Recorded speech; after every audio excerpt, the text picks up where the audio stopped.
Hi, this is going to be a bit more of a talk to camera video. Yeah, there's not going to be any outfits or fashion or music or anything like that. This is sort of more about my status of my transition at the moment, because yeah, it's been a while since there's been updates. I mean, to be honest, it's been a while since there's actually been any progress, but that's the way these things are in the UK. Okay, so for those who don't know, who maybe not in the UK or are in the UK but don't know how this works, if you're trans, your treatments and stuff are all covered by the NHS. So basically, most things there is no charge for. Basically, it's all paid for through our taxes. And this has advantages and disadvantages. Advantage is I'm not having to pay stupidly huge amounts of money to transition.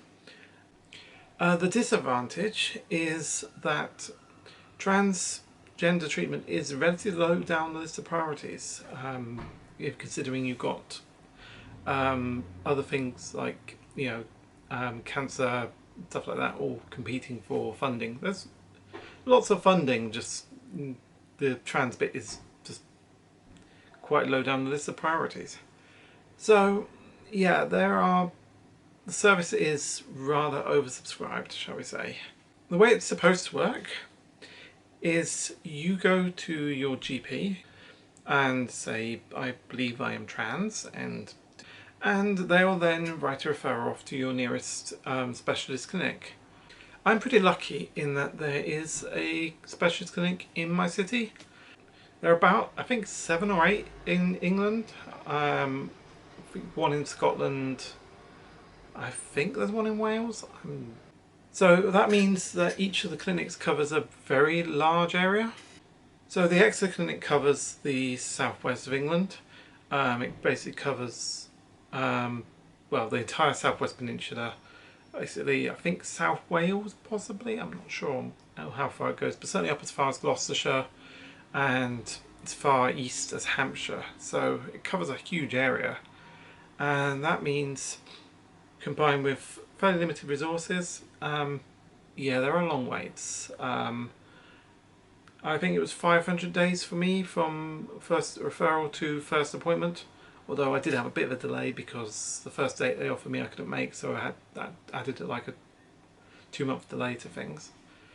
I believe if you enter the system now, you're looking at about 4 years for your first appointment, which, yeah, is not great. It's supposed to be 16 weeks. They're nowhere near it.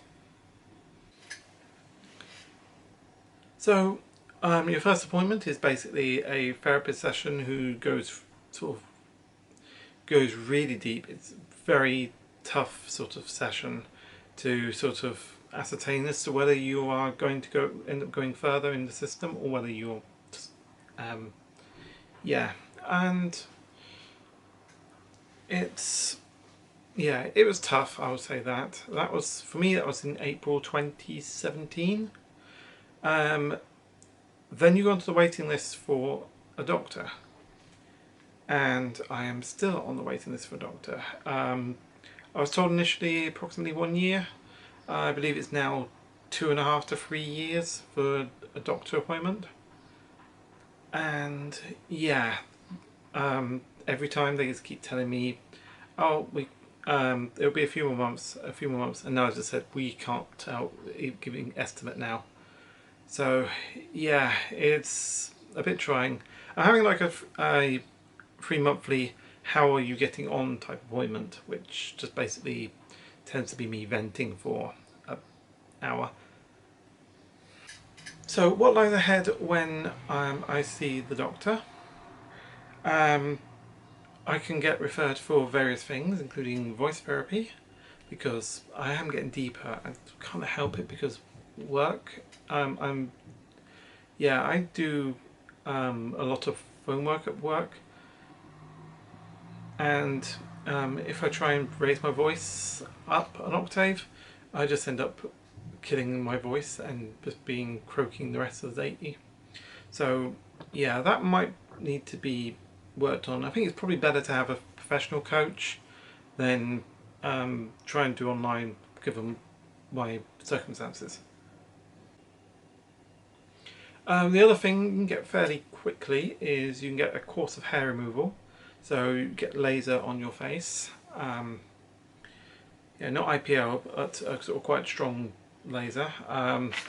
Through friends of mine have had it, and the amount of swearing they use to describe it. I'm not sure how I'll get on with it because I'm a weird one when it comes to that. I have a tendency to unnerve beauticians by not screaming when they're waxing me. But yeah, I will definitely be taking offer of a course of that. The clinic I go to for waxing does laser hair removal as well, but I've just not been in a position to afford it. So as it's, you basically got to buy your course up front, and that's a big lump to pay in one go. I understand a bit further in, you also get hormones and potential gender confirmation. I'd say I'm going to go for that, but others may not. It's pretty much a personal decision.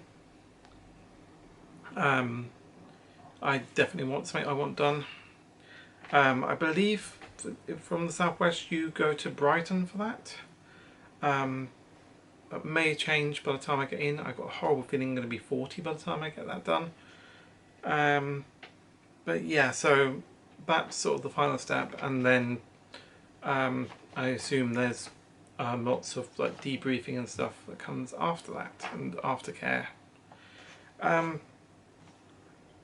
All of this, apart from hormones, would be free of charge on the NHS, which is a good thing. Hormones are, I believe, £7 or £8 per course, or per treatment, or per course. I don't know what the correct term is it a course or treatment? Yeah, per packet, shall we say. That's standard rate in the UK. If you're prescribed drugs, regardless of whether they cost like 10p or like £1,000 a pill, you pay a flat rate of £8 or £9. Well, I say UK, in England I should say. In Wales and Scotland, prescriptions are free because it devolved, and they've decided in those countries that that's a better use of tax thing. And to be honest, I can't blame them, but I live in England, so that's how it stands for me. So that's the state of my transition so far. I say I'm now 4 years full-time. Yeah, it went full-time in 2015, so yeah, it's been a while going, but I'm hopefully on my way, and hopefully we'll get everything sorted within, I'd say, yeah, they've tried to reassure me by saying it will go fast once I get to the doctor point, but yeah, I'll remain to be seen given my current experience so far. Yeah, sorry for that to be a bit of a down video, but I sort of wanted to make an update of my trans progress as I go along. And yeah, hopefully next time I might have something to report. I think my next one is beginning of October, or possibly beginning of November. I will have to check. But yeah, I will obviously keep you updated. Hopefully the next video will be a bit happy. I feel a bit odd doing the whole, like, if you like the subscribe and stuff, because it's really just me venting to the camera. So yeah, I'll see you in the next video.